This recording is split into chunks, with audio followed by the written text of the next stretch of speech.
Bonjour à toutes et à tous. C'est avec joie que nous avons l'occasion de nous retrouver ce matin pour ce culte d'adoration, de louange, de célébration. Amen.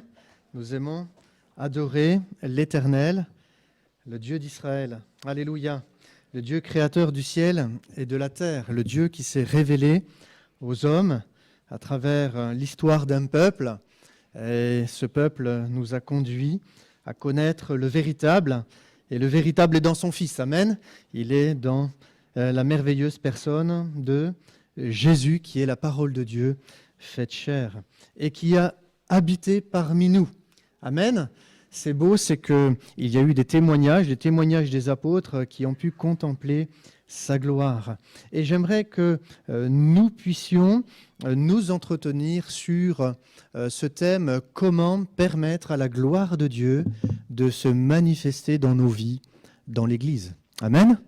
C'est une bonne question que de se poser la réalité de voir la gloire de Dieu. Un jour, un homme a fait cette prière, « Montre-moi ta gloire ».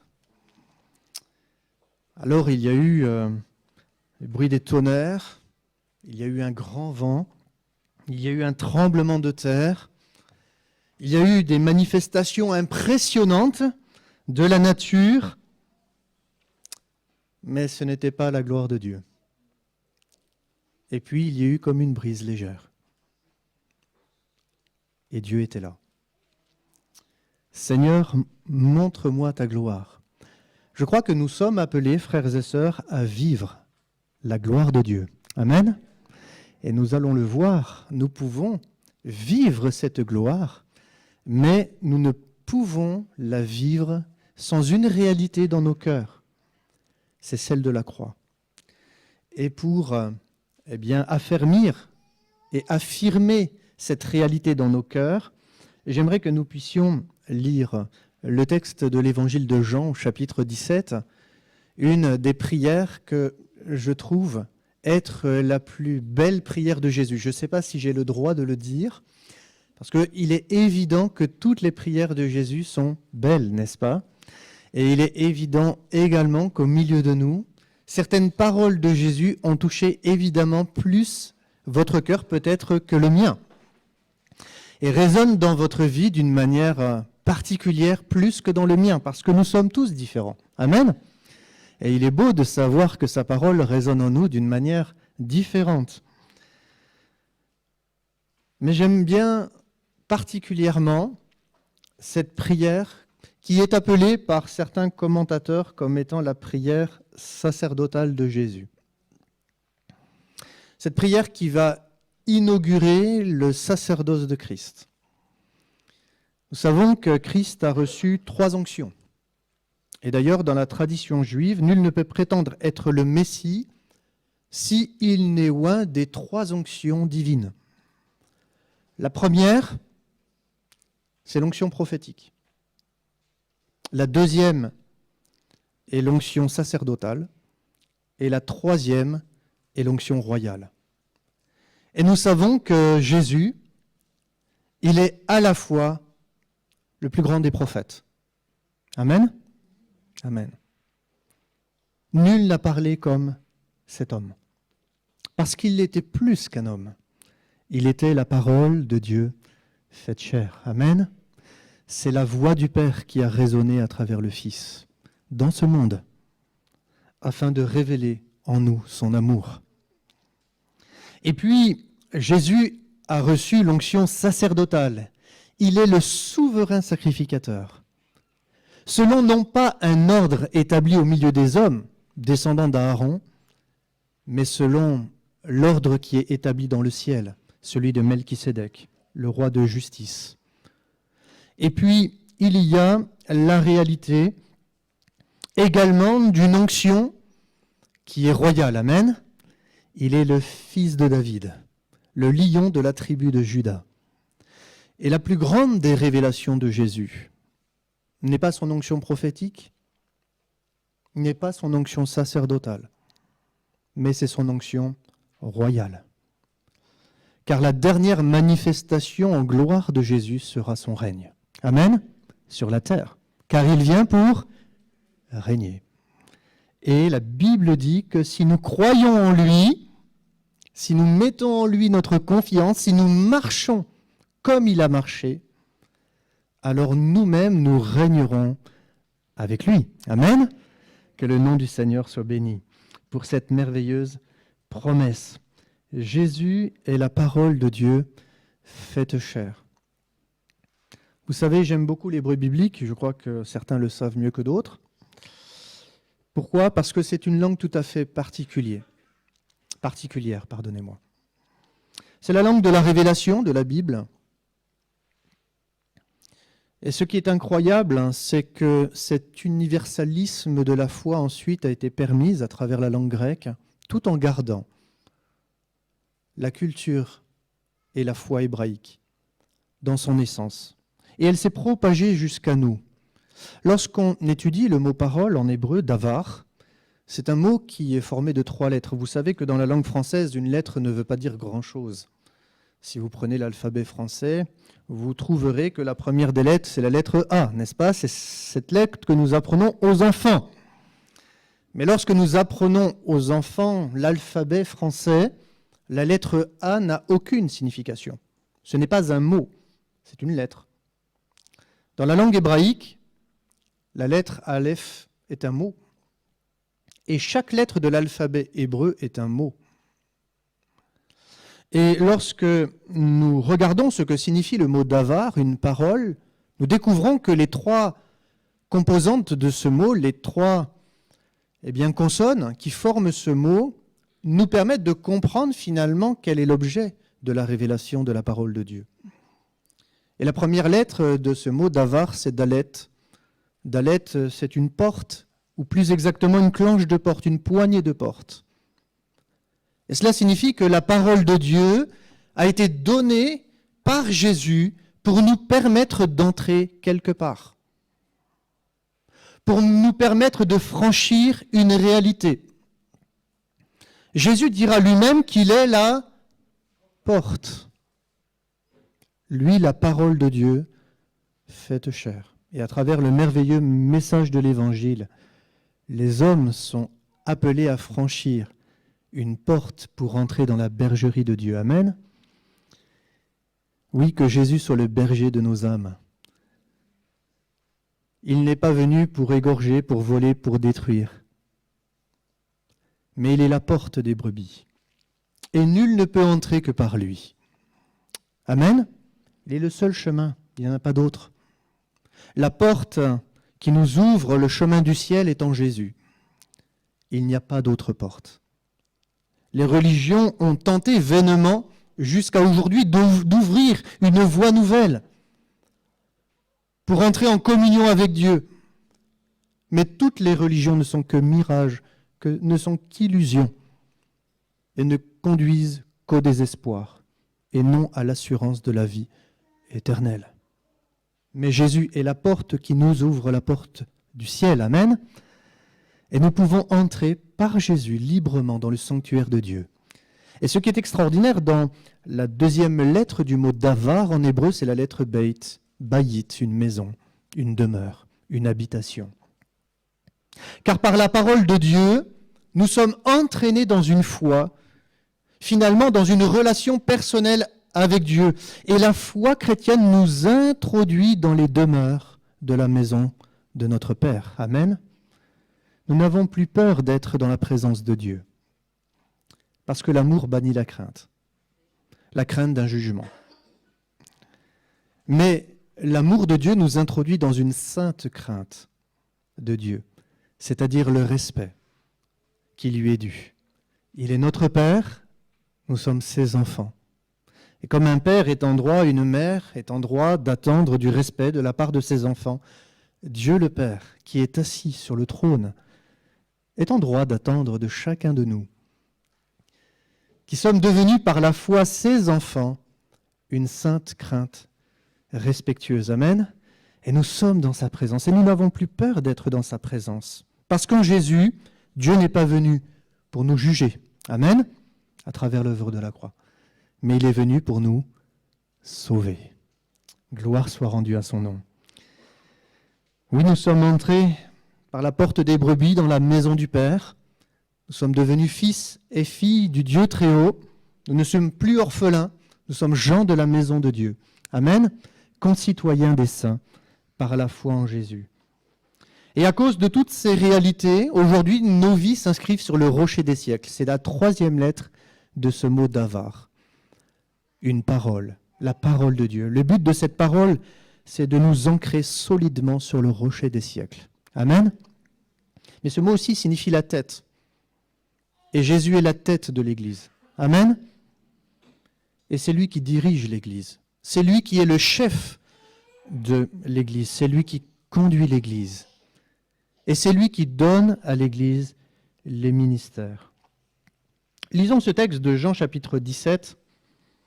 Comprenons ce que Dieu veut nous dire à travers cette parole. Cette parole s'inscrit dans un discours de Jésus dans le cadre de l'inauguration de la pleine signification de la Sainte Seine avant l'heure de la croix, avant l'heure de l'arrestation au jardin de Gethsémanée. Et ce n'est pas pour rien que cette prière intervient juste avant que Jésus soit arrêté au jardin de Gethsémanée. Cette prière a lieu à la fin du repas du Seder de Pessah, c'est-à-dire du repas de la Pâque, qui inaugure la fête des pains sans levain. Et dans cette prière remarquable, il est écrit, après avoir ainsi parlé, Jean chapitre 17, verset 1er, Jésus leva les yeux au ciel et dit, Père, l'heure est venue, glorifie ton Fils, afin que ton Fils te glorifie. Amen. Amen. Dans une des prières remarquables de Jésus que le monde catholique connaît par cœur, c'est le Notre Père. Si nous nous souvenons de cette prière, qu'est-ce que va enseigner Jésus à ses disciples? Quand vous priez, dites « Notre Père qui est aux cieux ». Ici, Jésus va lever les yeux au ciel. Pourquoi? Parce que notre Père, il est dans le ciel de gloire. Amen. Amen. Et Jésus dira « Que ton nom soit glorifié ». La première requête de Jésus,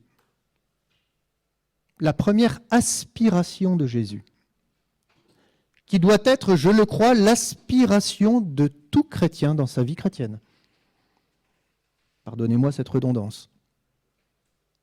Mais qui doit être notre motivation la plus profonde, c'est de permettre au Père d'être glorifié à travers chacune de notre vie.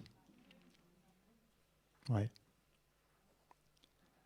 Et c'est vrai que lorsque nous venons dans sa présence, dans le culte, lorsque nous sommes invités à participer à la table sainte,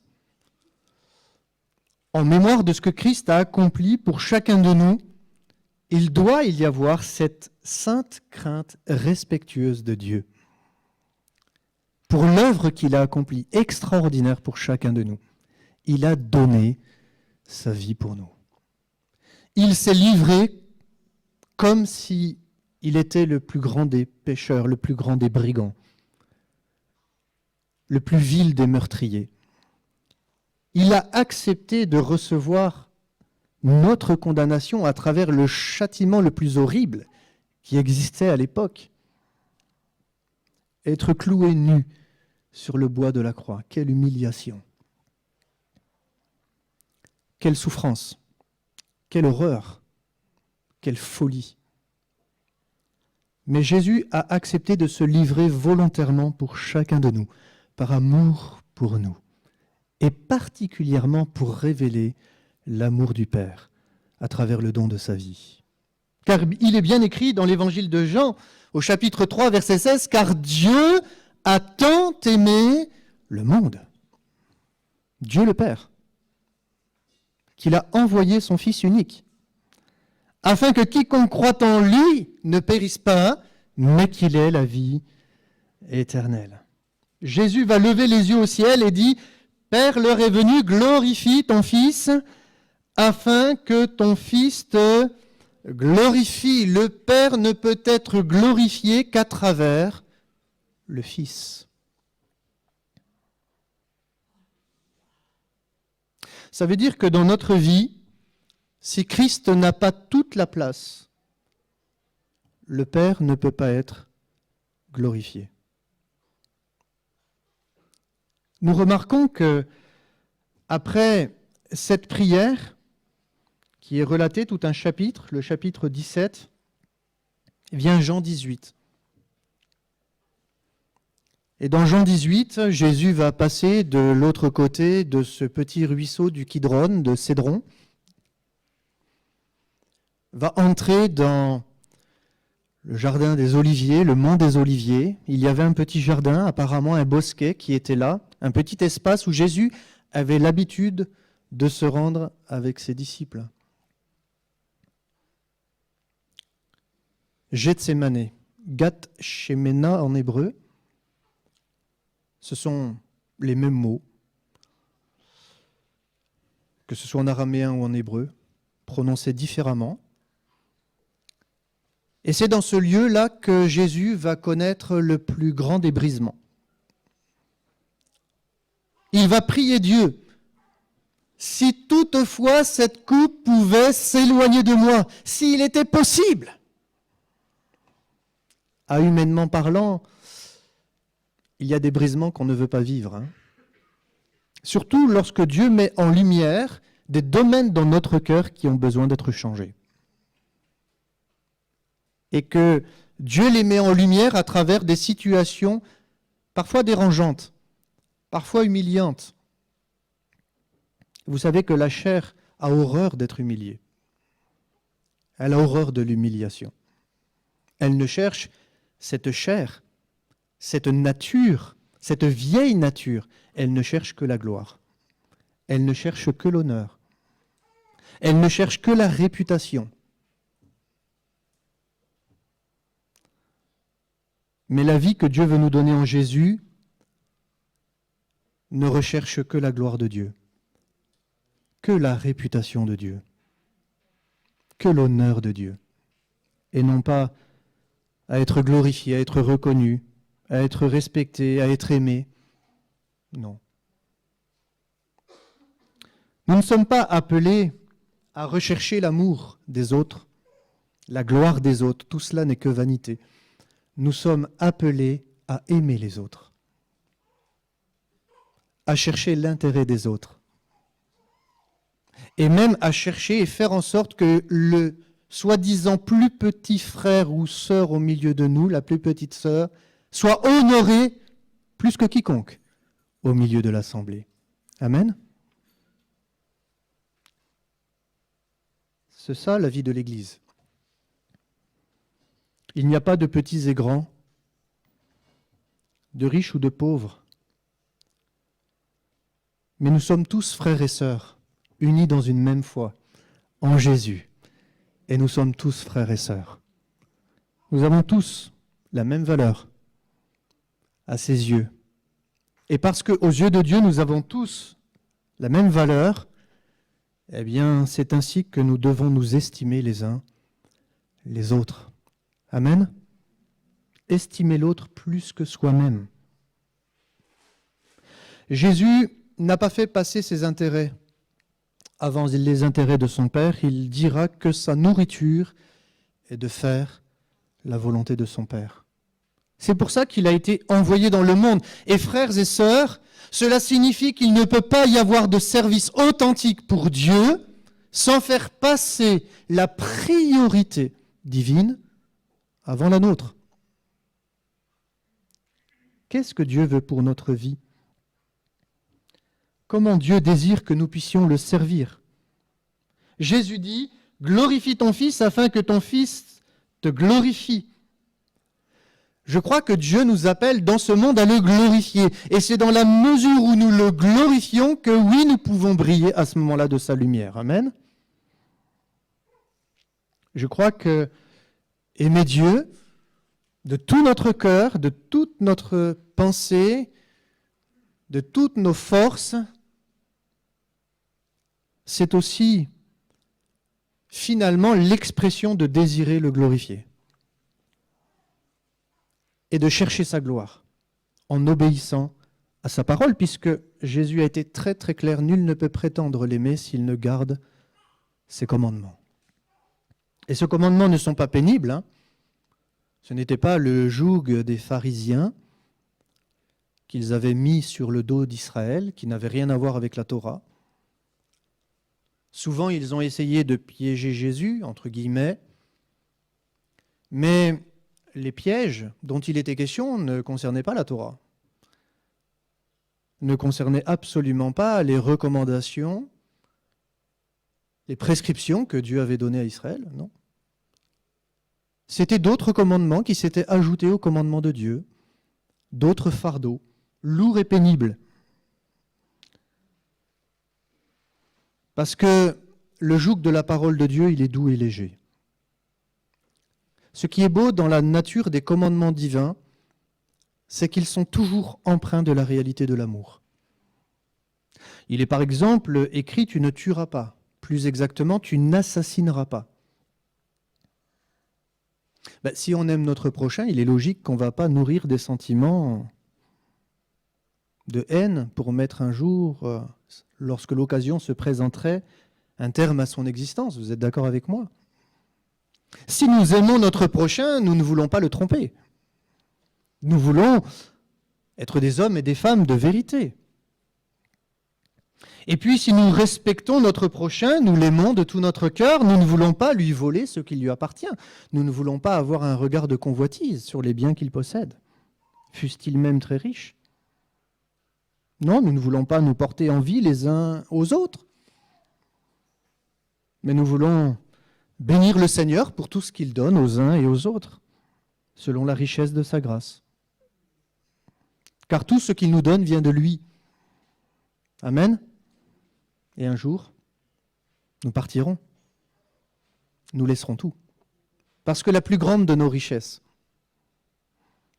ce n'est pas notre maison, ce n'est pas notre voiture, ce n'est pas notre travail, ce n'est pas le respect que les gens ont pour nous, mais c'est Jésus. C'est notre plus grand trésor. Amen. Et un jour, nous irons à la rencontre de la personne la plus précieuse de notre vie. Lorsque, au son de la trompette, à la voix de l'archange, les morts en Christ ressusciteront et nous les vivants, nous irons à sa rencontre sur les nuées pour l'accompagner dans son retour. Jésus vient, il revient bientôt. L'heure est venue, glorifie ton Fils. Ce qui est incroyable dans ce texte, finalement, c'est le regard que Jésus portait sur la croix. Quand on réfléchit à cela, pour nous, la croix, c'est un martyre, c'est un supplice. C'est horrible. C'est l'heure de la condamnation, c'est l'heure du châtiment. C'est la colère de Dieu qui va tomber sur le Fils. C'est un déchirement céleste. Pourquoi? Parce que nous savons que sur la croix, Jésus va dire une parole, mais tellement déchirante. « Père, Père, pourquoi m'as-tu abandonné ?» Se faisant péché pour nous, Dieu étant 3 fois saint, il y a eu une déchirure entre le Père et le Fils, abandonnant le Christ à son sort, à sa raison d'être de la venue sur la terre. Jésus est venu donner sa vie pour chacun de nous. Amen. Personne ne lui a pris. Ni les Juifs, ni les Romains. Personne n'a pris la vie de Jésus. Personne n'a le pouvoir de lui prendre la vie. C'est lui qui l'a donnée pour chacun de nous. De sorte que nous sommes tous coupables de sa mort. Parce qu'il est mort pour nos péchés. Amen. Il est mort afin que la justice de Dieu soit établie à travers le sang de l'agneau. Et il est l'agneau de Dieu qui ôte le péché du monde. L'heure est venue, glorifie ton Fils afin que ton Fils te glorifie. Oui, est-ce que dans notre vie, nous souhaitons la gloire de Dieu? Jésus a emprunté le chemin de la croix et nul ne peut prétendre glorifier Dieu s'il n'accepte de porter lui-même sa croix. Nul ne peut prétendre glorifier le Père s'il n'accepte de placer sur le trône de son cœur le Fils. Et le Fils ne peut être placé au trône de notre cœur si nous acceptons uniquement de porter la croix. Pourquoi ? Parce que la croix, c'est la mort de l'ego. C'est la mort du moi. C'est la mort de ses envies, de ses désirs, de sa volonté, de son amour-propre. C'est finalement le choix de vivre pour lui. Car nul ne peut prétendre être un disciple s'il n'accepte de tout abandonner, de tout renoncer pour suivre Dieu. Et c'est le principe même d'une conversion, en réalité. D'où le fait qu'une véritable conversion ne consiste pas simplement à reconnaître l'amour de Dieu. C'est bien plus que cela. C'est de renoncer à soi afin que Christ grandisse en nous.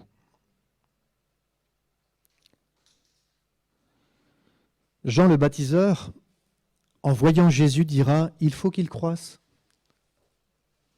et que je diminue ». Nul ne peut prétendre glorifier le Père s'il veut être honoré au milieu des hommes. S'il ne veut pas céder la place dans son cœur à Jésus. S'il ne veut pas laisser le Seigneur diriger sa vie, diriger son cœur dans les projets que Dieu a pour lui-même. Car Dieu a des projets pour chacun de nous, des projets de paix et non de malheur, un avenir fait d'espérance. C'est lui qui bâtit son Église. C'est lui qui nous place, c'est lui qui nous attire. Et le lien qui nous unit en Jésus pour former ce sanctuaire de Dieu, cette maison sainte, l'Église qu'il bâtit, le liant suprême, c'est son amour. Amen. C'est son amour. L'amour qui nous unit les uns aux autres, cet amour que Dieu répand dans nos cœurs par son esprit, dans notre intime communion personnelle avec lui. Oui, glorifie ton Fils, Père, et c'est notre prière, frères et sœurs. Que ce soit notre prière chaque jour, c'est que le Père soit glorifié en chacun de nous. Et cette glorification n'est possible comme Jésus l'a accepté pour lui-même à travers l'œuvre de la croix. Jésus est passé par ce jardin qui se situe sur le mont des Oliviers. Gath-Sheména, c'est un mot qui signifie un jardin. C'est un environnement, c'est un lieu, le lieu du pressoir. Il y avait des oliviers qui étaient sur ce mont, des oliviers forcément. Et Jésus va être ce fruit de l'olivier d'Israël qui va être brisé à travers l'œuvre de la croix. Cela signifie que la plus belle des valeurs, la plus grande des richesses, ce qui peut découler de nos vies, ce qu'il y a de plus pur, le nard le plus pur, ce qu'il y a de plus précieux, n'est possible qu'à travers le brisement. Il faut connaître et accepter le brisement si nous voulons que coule l'huile qui va permettre à Dieu de nous utiliser dans ce monde, l'huile sainte, l'huile de l'onction. Jésus a accepté d'être brisé pour nous, n'est-ce pas ? Il dira, c'est vrai, dans sa première prière, « Si toutefois cette coupe pouvait s'éloigner de moi ».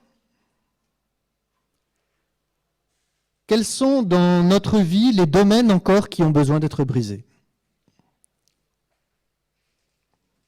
Dieu nous les révèle, je crois. Et nous connaissons tous différentes saisons dans notre vie.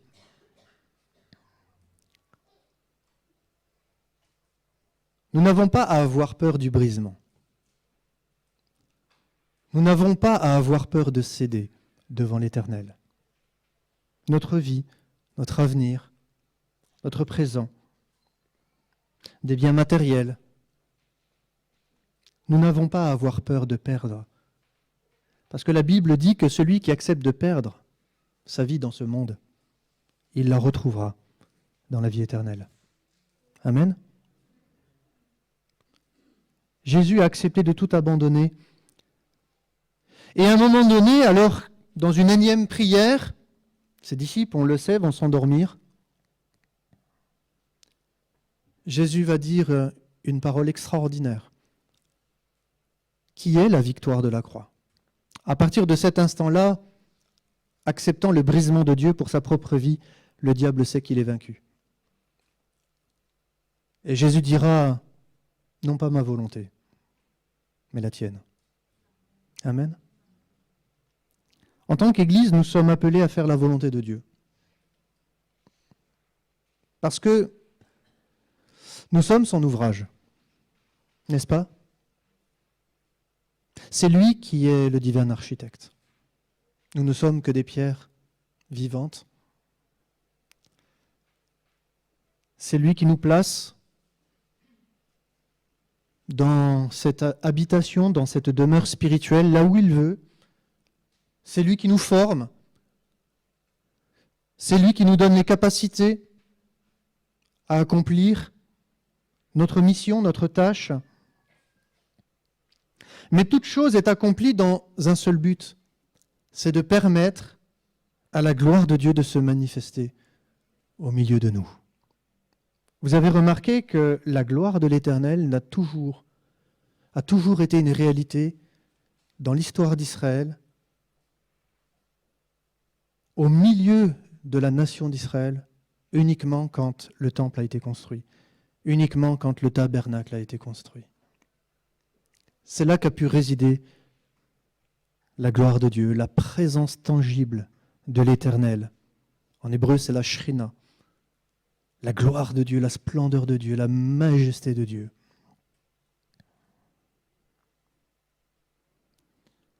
Frères et sœurs, si nous acceptons de vivre pour Jésus, si nous acceptons de porter notre croix, alors nous allons permettre à Dieu d'être glorifié dans notre vie. Amen. Et ce qui est extraordinaire, c'est qu'à travers l'œuvre de la croix, Jésus va accorder la vie éternelle à tous ceux que le Père lui a donnés. C'est un passage quand même qui est extraordinaire, n'est-ce pas? Jésus dira au verset 2, « Selon que tu lui as donné pouvoir sur toute chair. »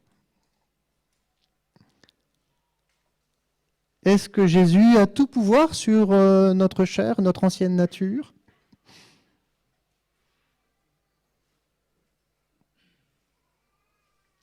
Afin qu'il accorde la vie éternelle à tous ceux que tu lui as donnés. Finalement, c'est dans la mesure, effectivement, où le pouvoir de Dieu s'établit sur chacun de nous, dans notre vie, dans notre cœur, et surtout lorsque nous acceptons la mise à mort de notre ancienne nature, cette chair qui est totalement corrompue, qui ne peut pas obéir à Dieu, elle est rebelle dans sa nature propre. Elle ne peut pas hériter le ciel. C'est pour ça que nous retournerons d'où nous avons été pris, de la poussière à la poussière. Cette chair ne peut pas hériter le royaume de Dieu à venir. Mais il ressuscitera, immortel.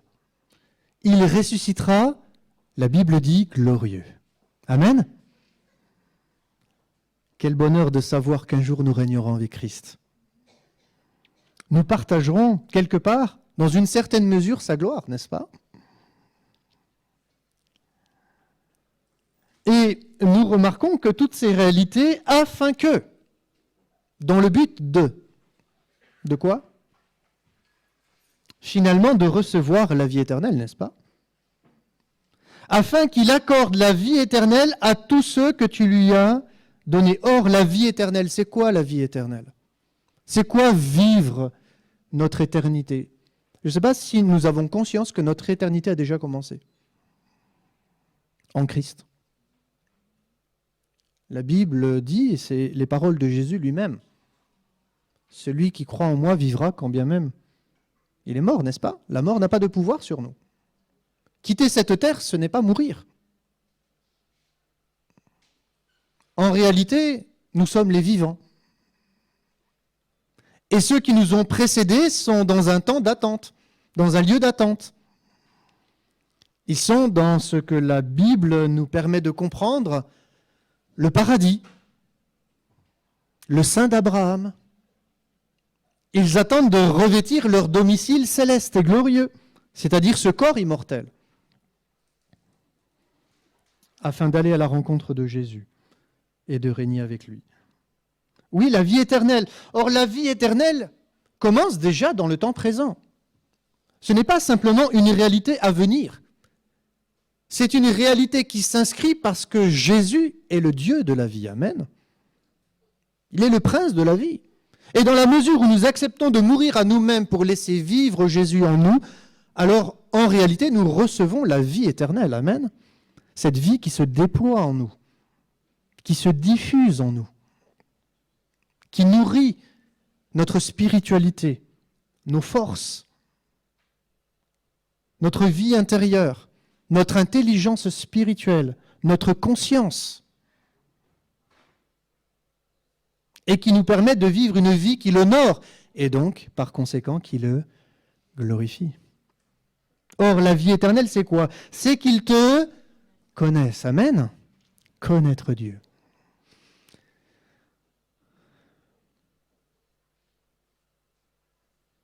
Franchement, quand on pense à connaître Dieu, on se dit, mais c'est extraordinaire en fait. Et les hommes veulent connaître toutes sortes de choses dans ce monde. Certains voudraient connaître des grandes sensations, n'est-ce pas? Alors parfois, ils font des choses incroyables. Hein. Moi, j'aime bien faire toutes sortes d'activités de haute montagne, mais il y a des choses que je ne ferai jamais. Hein. Et quand je vois certains alpinistes, etc., ils sont capables de faire des choses incroyables. Ils connaissent des sensations incroyables. Et parfois, on est capable de dépenser de l'argent, de l'énergie, du temps, et même de sacrifier une vie. Même parfois de sacrifier son corps, parce que les grands sportifs, parfois, sacrifient leur corps pour leur passion. Pour connaître cette sensation. Il y en a qui veulent connaître le grand amour. Il y en a qui veulent connaître toutes sortes de choses, les richesses, la gloire. Mais dans la Bible, il est écrit « Or, la vie éternelle, c'est qu'ils te connaissent, toi le seul vrai Dieu et celui que tu as envoyé, Jésus-Christ. » Connaître Dieu. Et connaître Dieu, ce n'est pas une réalité théologique. C'est pas plus je connais la Bible par cœur et mieux je suis un chrétien. Non. Pour autant, c'est la parole de Dieu qui communique la vie. Oui. Ça, c'est vrai. Parce que cette parole, elle est esprit et vie. Et c'est à travers la révélation de sa parole que Dieu nous permet de le connaître. Mais cette parole, elle ne doit pas être simplement un livre d'histoire, un livre théologique.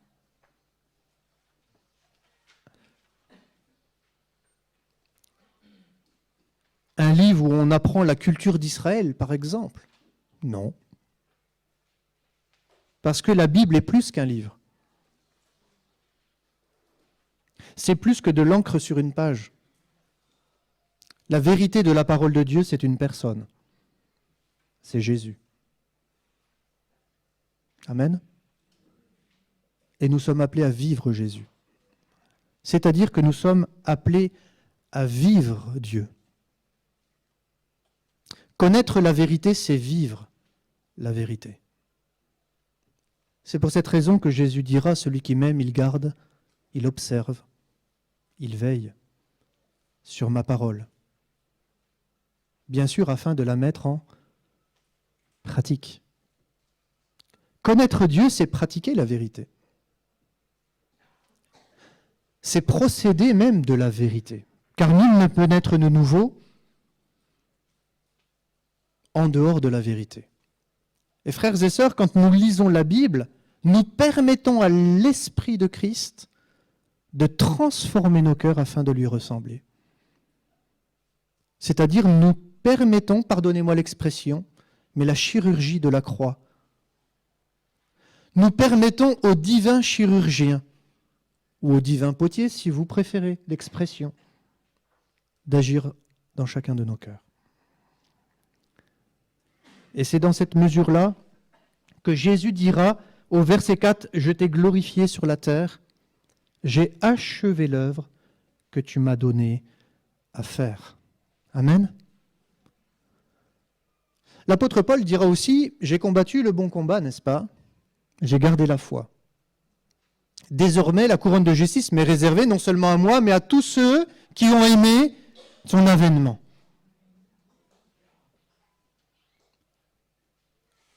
L'apôtre Paul avait achevé sa course.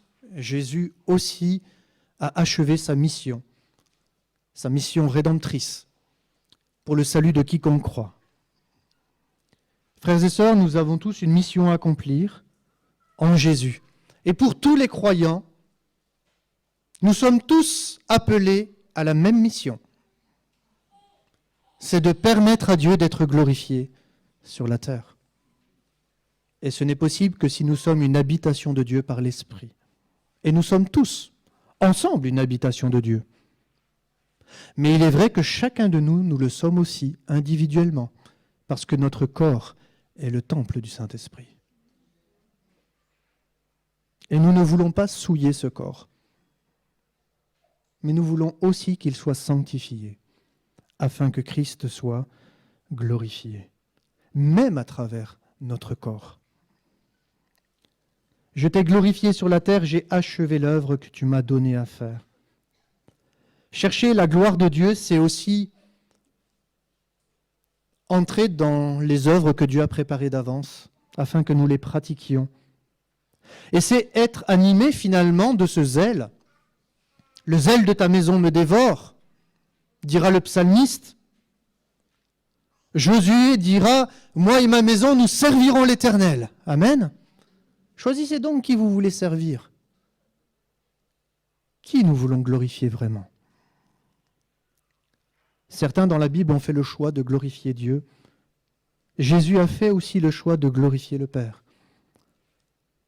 Que nous ayons la sagesse et l'intelligence spirituelle de comprendre que nul ne peut vivre une vie chrétienne authentique s'il ne consacre sa vie à la gloire du Père. Que Dieu nous accorde la grâce d'être dans cette vérité. Amen. Tous les jours. Et si nous sommes exposés au brisement, parce que dans notre vie nous en avons tous besoin,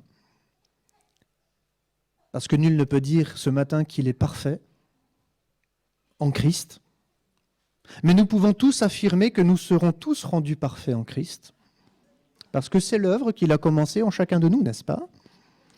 Et Dieu est patient, heureusement. Il est bon, il est fidèle, il nous aime, il veille sur chacun de nous. Alors que le Seigneur nous permette de vivre cette réalité, de poursuivre notre course avec joie, afin, en toute chose, afin de le glorifier et que son nom seul soit honoré. Amen. À travers ce que nous pensons, ce que nous disons et ce que nous faisons. Alléluia. Seigneur, merci pour ta parole qui est la vérité. Merci pour la simplicité de ta parole, pour la profondeur de ta parole, pour la richesse de ta parole. Merci parce que, oui, ta parole est esprit et vie.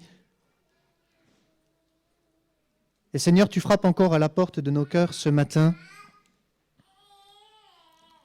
Tu sais si dans notre cœur il y a encore besoin, pour chacun de nous, de vivre certainement une étape du brisement, où nous sommes appelés finalement à renoncer à notre volonté, à nos droits, à ce qui nous paraîtrait peut-être juste. Seigneur, merci parce que tu es Dieu. Tu es toute chose. Tu es toute vie. Tu es au-delà de toute la création. Seigneur, nous t'appartenons et nous sommes heureux de t'appartenir. Merci pour le don de ton Fils Jésus, Père.